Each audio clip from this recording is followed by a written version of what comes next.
Power corrupts and absolute power corrupts absolutely। तो जिस absolute power की मैं बात कर रही हूँ वो पावर होती क्या है? Hello everyone, this is Ayesha Zaman and you are watching let's share knowledge. तो आज हम लोग जो हैं वो एक बहुत इंपॉर्टेंट और इंटरेस्टिंग टॉपिक के ऊपर बात करने जा रहे हैं, वो है separation of power between state institutions. तो हमने अभी बात की थी एब्सोल्यूट पावर की। तो ये एब्सोल्यूट पावर असल में होती क्या है? ये वो ताकत है जिसकी किसी भी किस्म की कोई पूछ गिछ नहीं होती है, ठीक है, जिसके ऊपर जो होता है कोई भी चेक एंड बैलेंस नहीं होगा, कोई उसके ऊपर नज़र रखने वाला नहीं होगा, और ऐसी पावर हमेशा करप्शन का कॉज बनती है, ठीक है। तो प्रिंसिपल ऑफ पावर हमें क्या कहता है? जब हमें पावर को अंडरस्टैंड करना है तो हमें पहले इसके असूलों के बारे में पता होना चाहिए। तो प्रिंसिपल ऑफ पावर हमें ये कहता है कि जिस इदारे के पास जितनी ज़्यादा ताकत होगी उसके ऊपर उतने ही ज़्यादा चेक एंड बैलेंस होंगे, उसकी उतनी ही निगरानी की जाएगी। जबकि दूसरा असूल हमें ये कहता है कि जितने भी इंस्टीट्यूशंस हैं वो अपनी ताकत कहाँ से लेते हैं? वो अपनी ताकत जो है वो आइन यानी कि कॉन्स्टिट्यूशन से लेते हैं। और जो कॉन्स्टिट्यूशन है उसको कौन बनाता है? आइन को बनाने वाला पार्लियामेंट है। लेकिन पार्लियामेंट कहाँ से ताकत लेता है? अवाम से, लोगों से, वोटर्स से। तो the more power an institution has the more checks and balances there will be, and all institutions derive their power from constitution and constitution derive its power from parliament, whereas parliaments derive its power from the people। तो अब हमारे पास separation of power असल में कहता क्या है? Separation of power एक ऐसा आइडिया है जो ये कहता है कि गवर्नमेंट जो होती है, किसी नेशन की हुकूमत जो है, उसको 3 सेपरेट ब्रांचेस में जो है वो बांटा जाए, और उन ब्रांचेस के पास जो है वो पावर हो, मतलब कि वो ब्रांचेस ताकत का सरचश्मा होंगी, और वो आगे से जो है वो जितने भी डिपार्टमेंट्स होंगी उनको रन करेंगी, ठीक है। अब ये जो आइडिया है सेपरेशन ऑफ पावर का, ये एक फ्रेंच फिलोसफर ने प्रपोज किया था। Under the doctrine of separation of powers a system of check and balance जो है इसको इस्टेब्लिश किया जाता है। यानी कि system of check and balance इसलिए इस्टेब्लिश किया जाता है ताकि हमारे पास पावर का जो है वो मिसयूज़ ना हो, इससे टायरनी जो होती है उसके मिसयूज़ से बचा जा सके। तो अब हम इसके 3 ऑर्गन्स की बात कर लेते हैं। सबसे पहले हमारे पास क्या कौन सी ब्रांच आ जाती है? सबसे पहले हमारे पास आ जाता है जो हमारा पार्लियामेंट है, ठीक है, लेजिस्लेटिव ब्रांच जो है, ये जो लेजिस्लेटिव ब्रांच है पार्लियामेंट, ये हमारे पास आ जाती है। उसके बाद हमारा जो दूसरा ऑर्गन है एग्जेक्टिव आ जाता है, और हमारा तीसरा ऑर्गन जो है वो जुडिशरी का है, ठीक है। तो ये 3 हमारे पास जो हैं ये ऑर्गन्स हैं। अब लेजिस्लेटिव ऑर्गन जो होती है, क्या इसका काम क्या होता है? ये लॉज वगैरह को बनाने के लिए होती है, ये कॉन्स्टिट्यूशन बनाती है। जबकि एग्जेक्टिव क्या काम करता है? वो इन लॉज का निफाज करता है, इसकी इम्प्लीमेंटेशन करता है। और जुडिशरी जो होती है वो क्या करती है? उसका काम इंसाफ का होता है और इन लॉज की इंटरप्रिटेशन करती है, वो इनकी तशरीह करती है, ठीक है। सो if there is no check and balance on judiciary, then from where it derives its power? ठीक है। अब हमने बात की थी, हमने अपनी पिछली स्लाइड में जो है हमने बात की है, हमारे पास 3 ऑर्गन्स होती हैं, ठीक है। हमारे पास एक पार्लियामेंट होता है, हमारे पास एग्जेक्टिव होता है, हमारे पास जुडिशरी होता है, ठीक है। अब जो हमने ये बात की थी, सबसे पहले हम लोगों ने अपनी एक स्लाइड में बात की थी जिसमें हमने प्रिंसिपल ऑफ पावर पढ़ा था।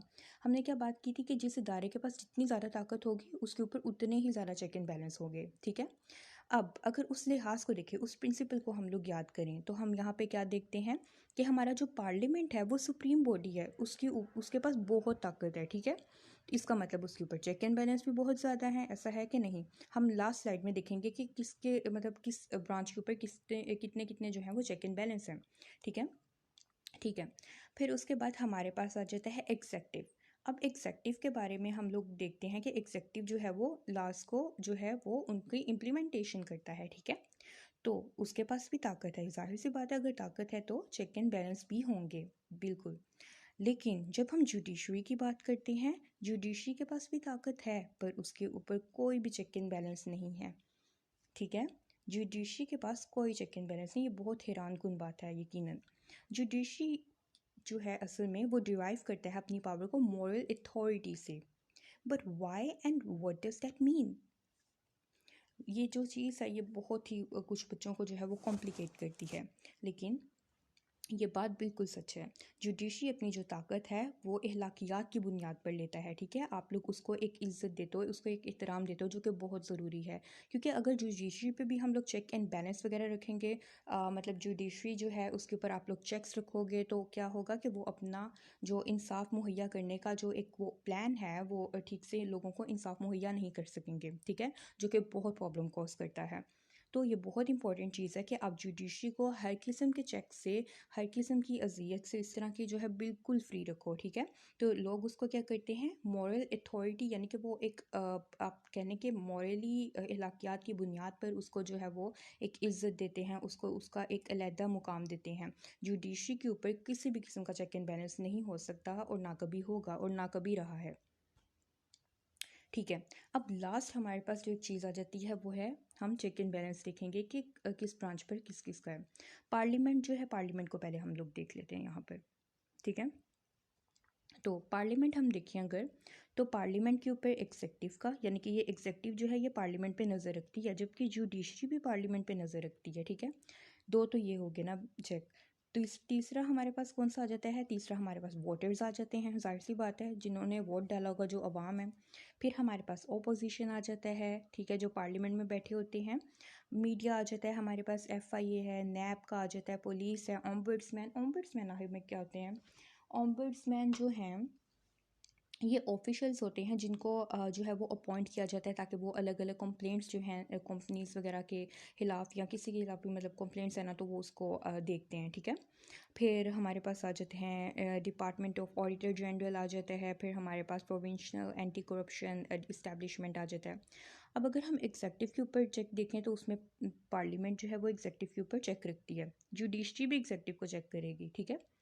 फिर उसके बाद वोटर्स और ओपोजिशन का यहाँ पे चेक नहीं आएगा, ठीक है? यहाँ पे वोटर्स और ओपोजिशन का चेक नहीं होता, ठीक है?